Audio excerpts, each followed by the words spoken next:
आपकी पत्नी कैसी होनी चाहिए और आपका पति कैसा होना चाहिए, इस विषय में थोड़ी थोड़ी देर चर्चा करके कथा में आ जाऊंगा। क्योंकि ये बातें भी आपके जीवन से जुड़ी हैं, इसलिए इन पर थोड़ा सा प्रकाश डालना जरूरी है।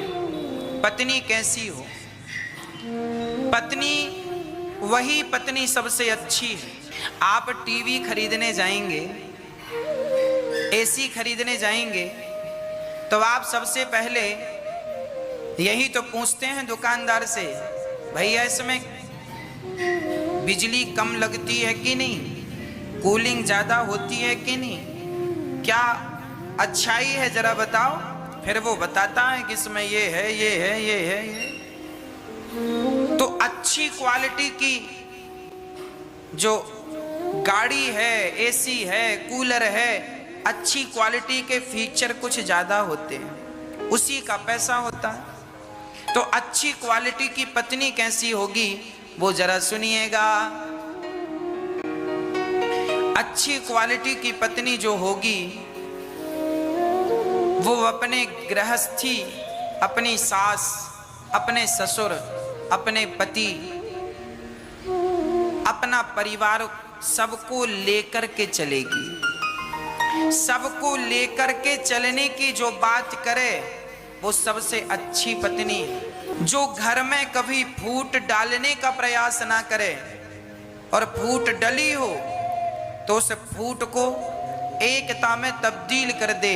घर को तोड़ने वाली नहीं, घर को जोड़ने वाली हो। किसी ने कुछ कह दिया तो छोटी छोटी, कई बार घरों में इतनी सी कोई बात कह देना, जैसे सास कह दे बहू को, इतनी सी बात कह दे, माना कि आज सास ने बहू को डांट दिया तो बहू मुंह फुला के बैठ जाएगी क्योंकि सास ने डांटा। और फिर वो अपने पति से कुछ का कुछ कहेगी। सास ने इतना सा कहा है और वो अपने पति से इतनी बात बताएगी ताकि पति उसके पक्ष में बोले। पति तो आपका है, अपनी बातों से उसे पक्ष में करने की जरूरत नहीं है।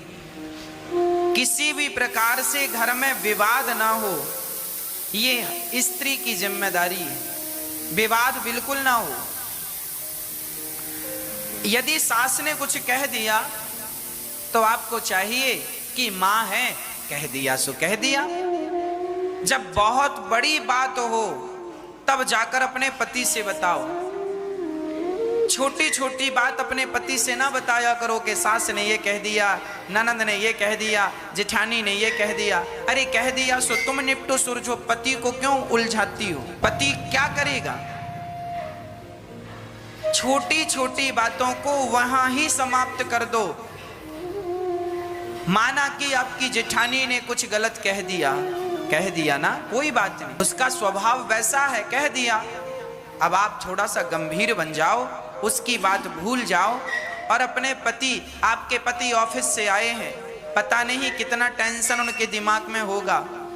अभी उनके दिमाग में टेंशन होगा, पति के पास भी बहुत सारे काम होते हैं, बच्चों की फीस भरनी है, घर का बिजली का बिल भरना है, ये पैसा महीना पूरा हुआ तो ये टेंशन, वो टेंशन, ये पैसा दो, वो पैसा दो, सब्जी लाओ, ये करो। और फिर एक तो पति टेंशन में है बेचारा, इनकम कम है, खर्चे ज्यादा हैं, उसमें भी आप उससे प्यार से बात नहीं करते। बेचारा आराम से लेटता है तो बस सास ने ऐसा कहा, जेठानी ने ऐसा कहा, ननंद ने ऐसा कहा। उस चक्कर में उसका दिमाग और प्रज्वलित हो जाता, आग लग जाती है, क्रोध आ जाता है। किसको कहे किसको ना कहे, पुरुष धर्म संकट में पड़ जाता है। इसलिए स्त्रियों का मैं कर्तव्य बता रहा हूं, अभी पुरुषों का भी बताऊंगा, धैर्य रखिएगा। स्त्रियों को चाहिए कि घर की दिन भर में जो कलह होती है, बात होती है, सास ने कहा, जेठानी ने कुछ ने कहा, किसी ने भी, सूर्य अस्त हुआ ना, सूर्य ढक गया ना, जैसे सूर्य अस्त हो जाता है उसी तरह तुम दिन भर की सारी बातों को अस्त कर दो, खत्म कर दो। रात गई, बात गई, कल फिर सूर्य उदय हुआ, नए सवेरे के साथ, नई ताजगी के साथ उठो और अपने जिम्मेदारियों को पूरा करो। पहली बात, स्त्रियां अपने पति से छोटी छोटी बात ना कहें, टेंशन ना दें पति को। कोई बड़ी बात हो, कोई गंभीर मुद्दा हो तो उस पर डिस्कस किया जाना चाहिए, ये बिल्कुल सत्य है। सास जेठानी ननद की बातों को तो तुरंत भूल जाना चाहिए, इसी से हम सबकी भलाई। ये मुद्दे 1 लाख साल पहले भी जिंदा थे, ये मुद्दे आज भी जिंदा हैं, सास बहू ननद भौजाई देवरानी जेठानी के, और 1000 साल बाद भी ये मुद्दे जिंदा रहेंगे। इसलिए इनको तो भूल जाने में ही फायदा है। भारत में शायद ऐसा कोई घर होगा जिस घर में सास बहू का, देवरानी जेठानी का, ननद भौजाई का झगड़ा ना होता। इसलिए रात गई बात गई, खत्म करो। ना आप भी टेंशन में रहो, ना पति टेंशन, खत्म। चलिए, पहली बात होनी चाहिए नारी में कि वो छोटी मोटी बात को पचा ले। ये पहली क्वालिटी हो स्त्री में। दूसरी क्वालिटी स्त्री में होनी चाहिए कि स्त्री का खर्चा कम होना चाहिए। जिस घर की महिला ज्यादा खर्चीली होती है उस घर में कभी तरक्की नहीं होती। जिस घर की स्त्री 2 पैसा बचाती है, कम खर्चा करती है, वो स्त्री अपने सारे परिवार को, अपने बच्चों को, अपने पति को हर प्रकार से खुश रखती है। कल को पति पे कोई 50,000 की जरूरत आ गई, लाख रुपए की जरूरत आ गई और आपके पति के पास नहीं है, और आपने यदि पैसा अपने खर्चे से बचाया होगा तो उस समय आप अपने पति की मदद कर सकती हैं अपने बचत के पैसों से। तो नारी को बचत करने वाली, अर्थात 2 पैसे बचाने वाली होनी चाहिए। ये दूसरी क्वालिटी हो। ज्यादा खर्चा करने वाली स्त्री हमेशा दुख पाती है और अपने परिवार को, हाँ आपकी इनकम ज्यादा है तो आप खर्चा कीजिए, नो प्रॉब्लम, पर जहां आमदनी कम है और खर्चे ज्यादा हैं तो लुटिया डूब नहीं जाएगी। पति कमाता है 20,000 रुपये महीना और पति कहती है मुझे 10,000 की साड़ी दिलाओ, तो पति तो बेचारा आपको साड़ी पहना पहना के मर जाएगा। इसलिए जितनी कमाई है उस हिसाब की इच्छाएं करनी चाहिए, अधिक इच्छाएं ना करो। कम खर्चे होंगे तो आप सुखी रहेंगे। स्त्रियों को थोड़ा सा कंजूस होना चाहिए खर्चों के मामले में। मुझे कंजूस की बात याद आई, एक नाम लिया तो मुझे कंजूसों की कथा याद आ गई। एक गांव में कंजूस रहता था। वो इतना बड़ा कंजूस था कि चारों तरफ उसका डंका बजने लगा। अरे अब लोग सीखने आने लगे, भैया तुम कैसे कंजूसी करते हो, जरा हमें भी मार्गदर्शन करो। सारे लोग उससे कोचिंग लेने लगे कि कैसे तुम कंजूसी करते हो, हमें भी सिखाओ, हम तो पैसे बचा नहीं पाते और तुम बहुत बड़े कंजूस हो। अब वो कंजूस सबको ट्रेनिंग देने लगा, कंजूसी की ट्रेनिंग देता। तभी पता चला कि बाजू के गांव में हमसे भी बड़ा कंजूस है। तो इस कंजूस ने सोचा जरा उस कंजूस को देखें वो कितना बड़ा कंजूस है। ये अब गांव के लोग उस कंजूस के पास जाने लगे क्योंकि वो कंजूस इससे भी बड़ा कंजूस था। अब इस कंजूस को लगा यार मेरे से भी बड़ा कंजूस, मुझे भी एक बार जाकर मिलना चाहिए, कितना बड़ा कंजूस है।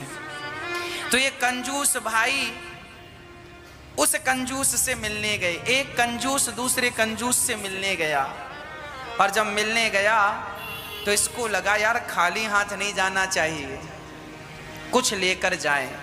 क्या लेकर जाएं? बोले चलो आम लेकर चलते हैं। कंजूस आम लेकर जाए, पर आम खरीद के लेकर जाए तो काहे बात का कंजूस। उसने क्या किया, एक कागज में पेंटिंग बनाई आम की, कागज में आम की पेंटिंग बनाई और वो आम लेकर के गया। कंजूस तो कंजूस, उसको लगा 4 आम खरीदूंगा पैसे खर्च हो जाएंगे, कागज में आम बना देगा तो आम भी हो जाएंगे। अब वो आम लेकर गया कागज में बनाकर पेंटिंग करके। पहुंचा उस कंजूस के पास। उस समय वो कंजूस था नहीं, उस कंजूस का बेटा जरूर था।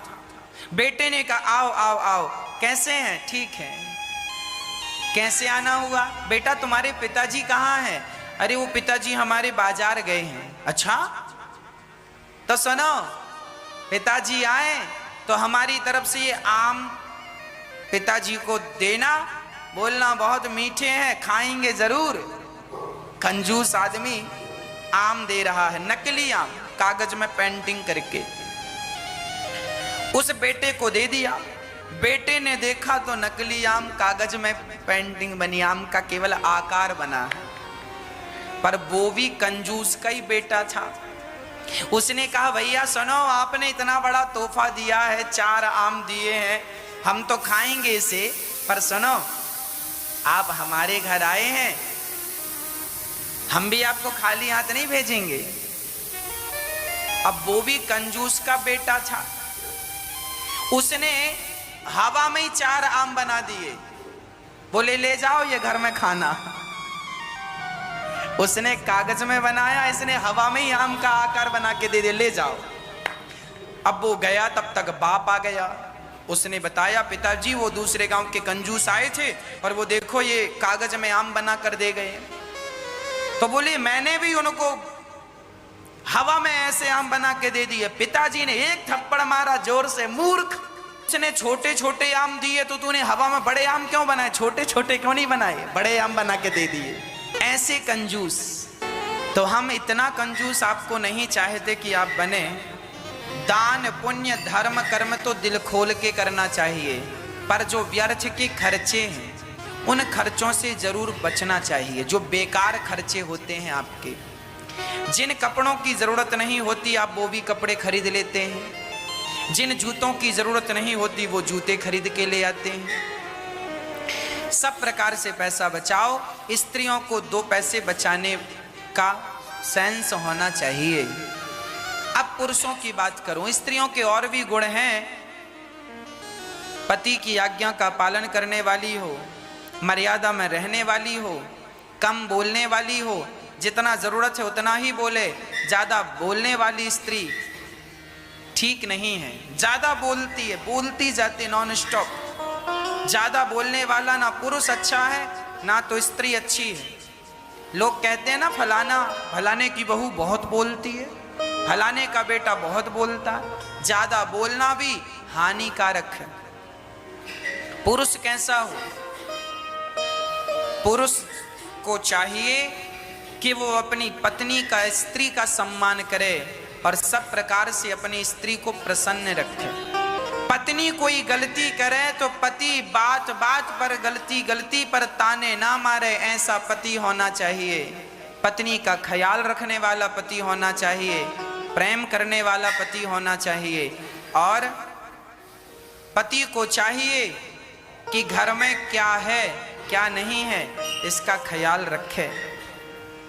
समय से घर की जरूरतों को पूरा करता रहे, पैसा कमाकर 2 पैसा बचाकर अपनी पत्नी को, स्त्रियों की इच्छा होती है मैं भी अच्छी साड़ी पहनूं, अच्छा श्रृंगार करूं, तो आप भी अपने पत्नी के लिए उसका श्रृंगार, उसकी जो इच्छाएं हैं लौकिक, कि फलानी ने बढ़िया साड़ी पहनी सो मैं भी पहनूं, उसने हार पहना मैं भी, 2 पैसे बचा करके आप भी अपने खर्चे कम करके और अपने परिवार का पालन अच्छे से करें। बच्चों को अच्छे स्कूल में पढ़ाकर अच्छे संस्कार दें, अच्छी शिक्षा दें। यही पुरुष का परम कर्तव्य है। पुरुष को चाहिए कि वो सदा अपने परिवार को प्रसन्न रखे, हर हाल में, हर स्थिति में वो अपनी पत्नी को, अपने बच्चों को, अपनी माँ को, अपने पिता को सदा प्रसन्न रखे और पत्नी का अपमान ना करे, अनादर ना करे, उसे कभी गालियां ना दे।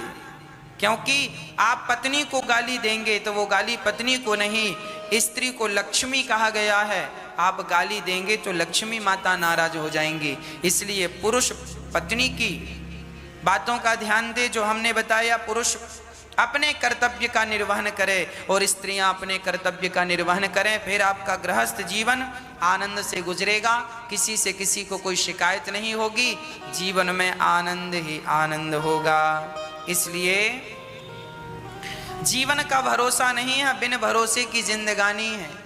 कब जीवन पूरा हो जाए कौन जानता है। इसलिए जरा प्यार से रहा